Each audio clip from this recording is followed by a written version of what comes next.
Hi, my name is Mattia Murray, and welcome to The Longer Road. You are on the longer road if you have multiple intersectional identities that are often marginalized. You've had to work harder to get to the starting line, and you might feel behind. I'm here to provide hope, support, and practical tips, and to let you know that you're not alone. Today's message is very simple. You were not a bad child. This episode is based on two elements from my life, one of which was a great conversation I had with a therapist, and then another was coming across a picture recently that really made me reflect on some data that I'd heard about autistic kids. Content note, I will be talking a bit about my childhood, which was full of abuse and neglect. I will not be going into really triggering details. However, I just know that this can be a big topic for folks. So please take care of yourself. If this doesn't feel like what you want to be doing right now, feel free to go listen to something more fun. And I also encourage you to make a little space to be kind to yourself and take care of yourself if this episode brings up anything for you.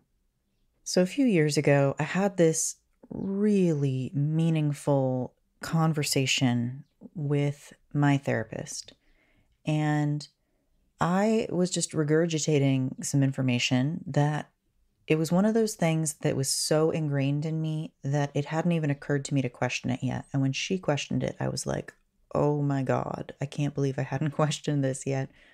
Because at this point, having this conversation, for context, I had already been no contact with my parents for years, and I felt great about that. So I had already moved away from the extreme anti-joy, anti-love, evangelical line that I grew up with. For example, one of my siblings once directly asked my mom if she cared if we were happy, and she refused to answer the question because no, she doesn't care if we're happy. She just cares that we go to heaven eventually, and that's the only thing she cares about, or at least did up until that point. We're not in contact now. So anyway, this conversation with my therapist, I can't remember exactly what each of us said, but I basically made some comment along the lines of, of course my parents did such and such because I was such a difficult child. And my therapist said, well, maybe you weren't a difficult child. Maybe your parents just didn't know how to parent you specifically.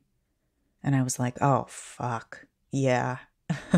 I can't believe that hasn't processed through in my head yet. I was so taken aback, even though that's so simple, but it was one of those moments where I needed that reflection of her to reflect that back to me. That's one of the powerful things in therapy and in group work and having these things reflected back to you is I just had never questioned, like in my head, it was just a fact that I was a difficult child. I heard that from my earliest memories.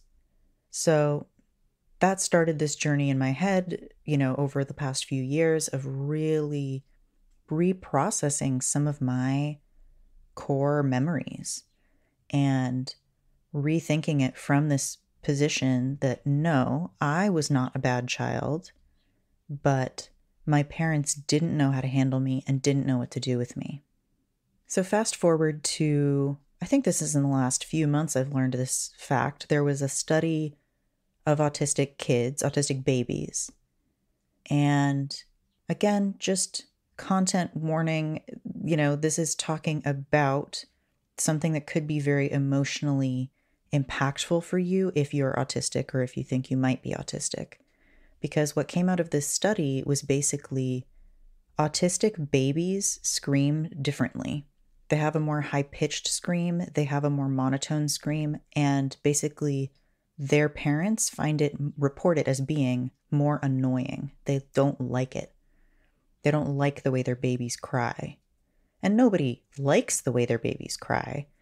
But the other interesting factor in this research is obviously autism is very heavily genetic, and it's also very underdiagnosed in people who don't also have extremely high support needs or something else going on like an intellectual disability, because autism is not an intellectual disability And a lot of people who don't have an ID also don't get an autism diagnosis, especially not young. So this is to say, there are a lot of undiagnosed autistic parents with autistic kids. And in this study, as far as I know from looking at it, they weren't trying to figure out if the parents were autistic. They were just assuming if they weren't diagnosed. That wasn't part of the study parameters, because I do think it'd be interesting to know, do autistic parents on average, do they still find an autistic baby's cry more difficult or more annoying? Like, does it trigger their own sensory needs? Is that part of what's happening? Or is it the opposite, that they, for some reason, are able to connect just as well or better? So anyway, that research hasn't been done. I think that would be very interesting. So I had learned about that. And then I was looking in a photo album of pictures of my childhood, and I came across this picture of my mom holding me when I'm, I think, about a month old. And she's kind of holding me a little bit away from her. I'm crying. And she just kind of has this bemused look on her face. Like, she's not necessarily reacting a lot, but you can see this distance in the photo. If I can put the photo in the show notes, I will. Otherwise, I'll try to link it somewhere. I can put it on the show Instagram. I'll also probably try to make it the picture for this episode, just so it's very visible.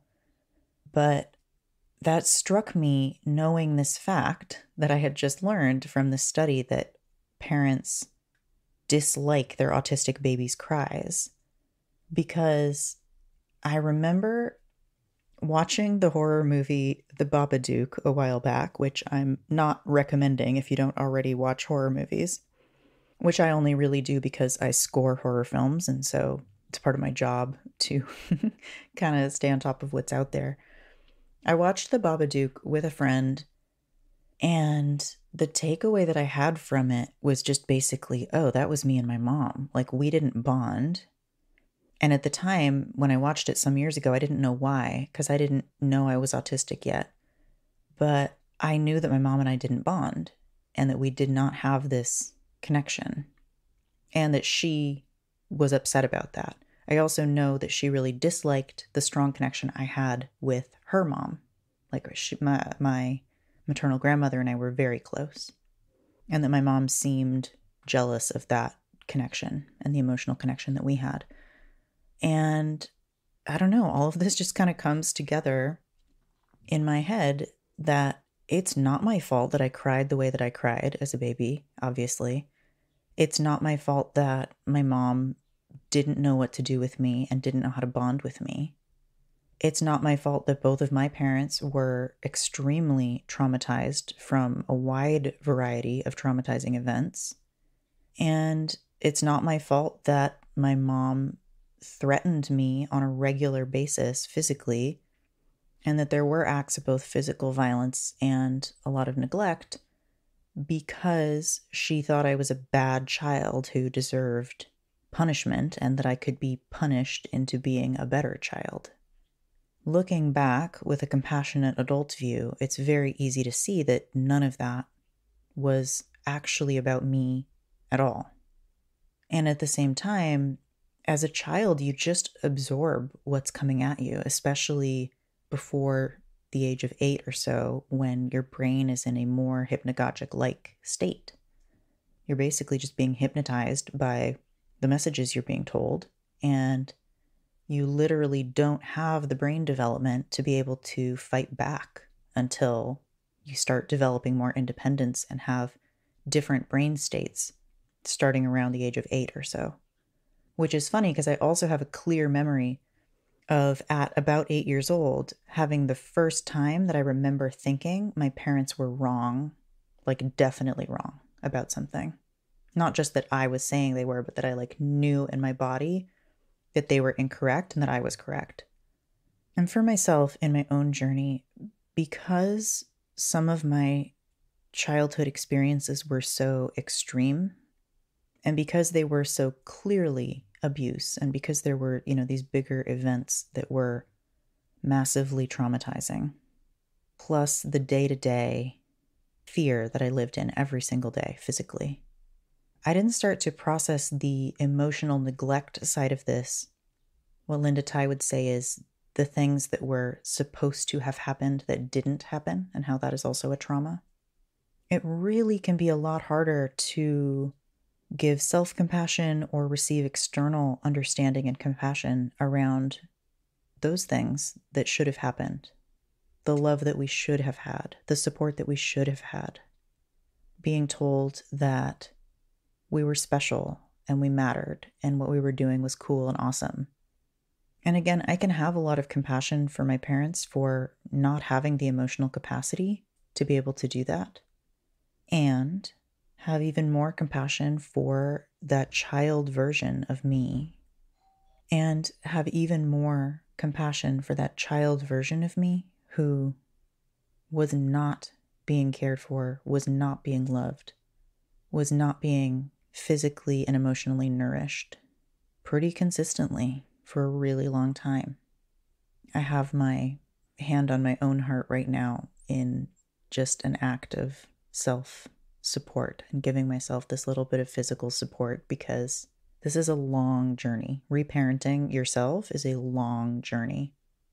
And I keep having things like this come up where, I saw this picture with my mom and I was just like, oh shit, that's it. That's what this study was talking about, was literally this interaction right here.